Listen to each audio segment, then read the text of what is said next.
On day 16 of the federal government shutdown, workers are seeing layoffs and furloughs, and that includes the U.S. Department of Education. Hundreds are out of a job, and many of them spent their days enforcing special education services. It's a change raising concern among parents in East Tennessee. 10 News reporter Olivia Daig spoke with some of those parents worried about what school will look like if services aren't offered to their children.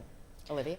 Robin, John, the Department of Education now has half the staff it did before President Trump took office. The current Secretary of Education wants states to take more control over regulating special education, but parents and experts have questions.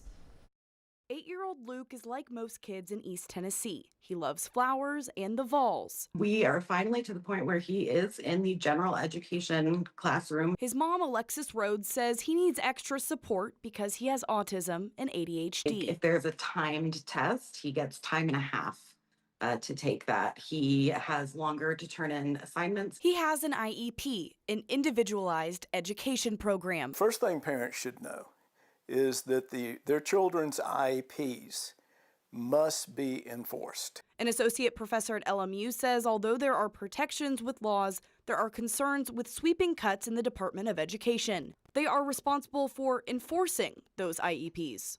The issues will be in terms of compliance, being able to, if you file a complaint, it'll take longer to get the complaint done. The DOE also awards grants for services. Those grants have already been approved for this year, but there's uncertainty for next year. If the federal funds are cut, then you're going to see districts that are going to back off on hiring new positions. I spoke with other parents off camera who have students with greater needs like aides in class, occupational and speech therapy. They're paid for by federal funds. What parents are used to as services may very well end up being the bare bones of the IEP. And if the state is responsible for oversight, I have concerns that his IEP is not enforced right now with the oversight.